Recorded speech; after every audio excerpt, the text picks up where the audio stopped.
Hey, good morning, Beck's fam. It is great to see you again. We are in the lab, AKA coffee shop. Good to see you. We're gonna take a little trip to Paris and we're gonna show you how to make a French press. That's a dad joke. We're gonna stop that. Stop the dad jokes. Anyway, we're gonna show you how to make a French press coffee at home. Now, there's a lot of stuff out there. There's a lot of tutorials. You know, you can get really confused, but we just wanna simplify things, give you just the pertinent, most critical information so that when you make a French press coffee, you actually enjoy it, it's easy to clean up, and it gets the most out of the coffee. All right, so let's get started. So the first thing that we have to do is we need to weigh our water. Now, why are we doing that? Because we want to get the perfect ratio, or let's say Beck's perfect ratio, from water to coffee. Out there, it's called a golden ratio. It's somewhere around 17:1.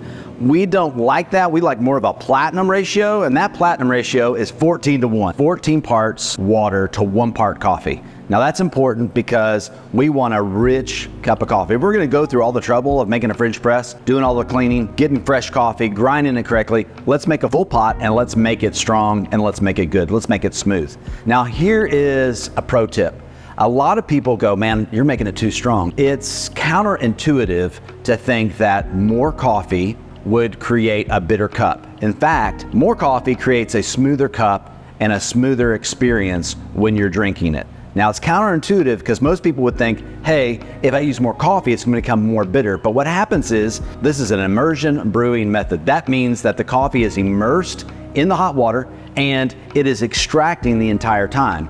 So if you use just a little bit of coffee, it over extracts and it takes all of the bitter parts, all of the parts that you don't like, and it puts it in your cup.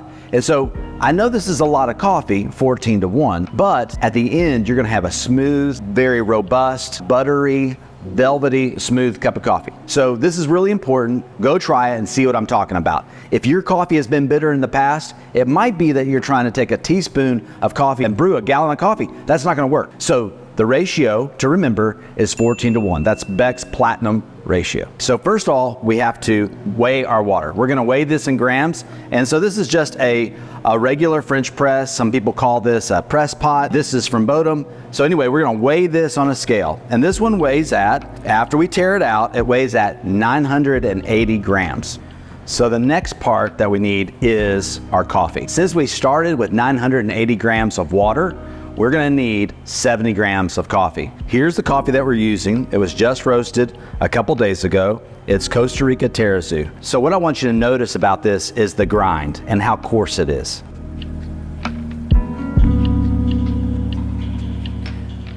So right here we have the coarse ground, which we're gonna use for our French press, and here you can see the finer espresso. Since this is an immersion brewing method, we need to have a coarser ground coffee so we don't over extract. So when we ask you on the website or in person, what are you brewing this in, or how are you gonna brew this coffee? The reason we're asking is we wanted to give you the best grind for that brewing method. If you want espresso, we're gonna grind it for espresso. If you want a French press, we're gonna grind it for a French press, which is a lot coarser.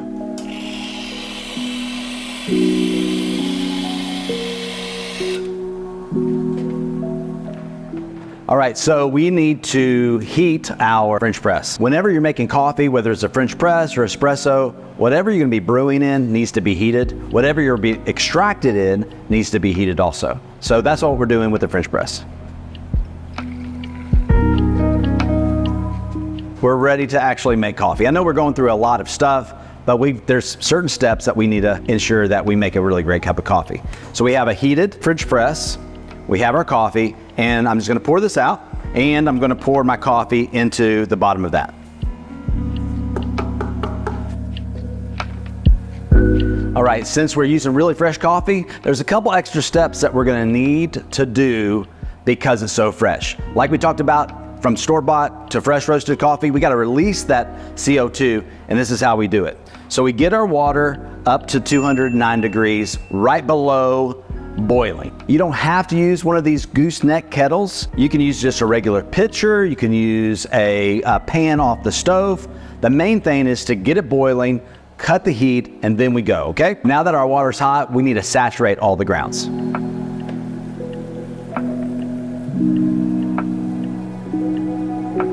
So we've filled it up halfway, and what we need to do is just get rid of some of that CO2. So we're gonna stir it in.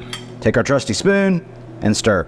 And then you can notice from the side how it starts to get smaller. It got rid of all of that CO2.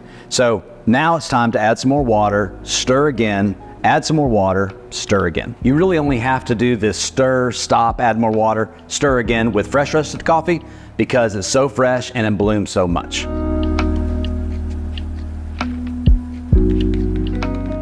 All right, so now it's time to put a lid on it and set a timer. When you're doing this, you don't want to depress. You just want it to cover the coffee, all the coffee grounds, and make sure it's depressed just a little bit to make sure all the coffee grounds are submerged. It's going to be really tough when you have fresh roasted coffee because it wants to lift your plunger out of the way. So I'm going to set the timer for 5 minutes, press start, and let's just wait until we plunge the plunger.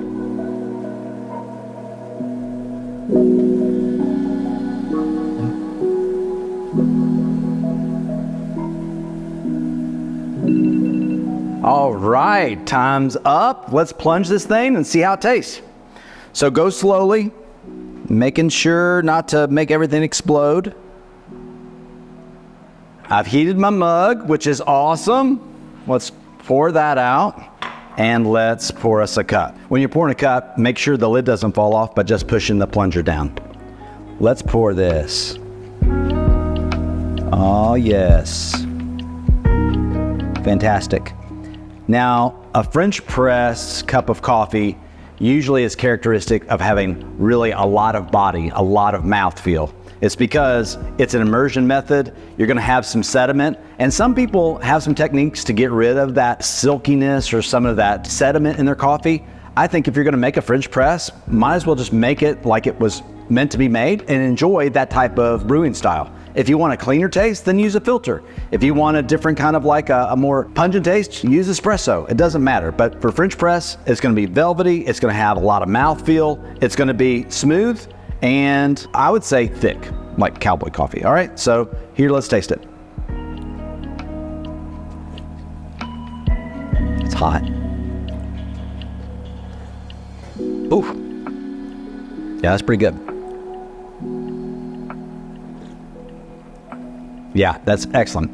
One of the things you'll find with French press is that a lot of people, if they don't like black coffee, French press coffee is really good black. If you don't like black coffee, try French press and you may surprise yourself. I personally really like the velvety type of mouthfeel. I personally like the little bit of sediment that I get in the cup when I do a French press. I'm not trying to really recreate drip coffee. I'm just trying to have a French press. So let me pour my cameraman a cup and he can try it also.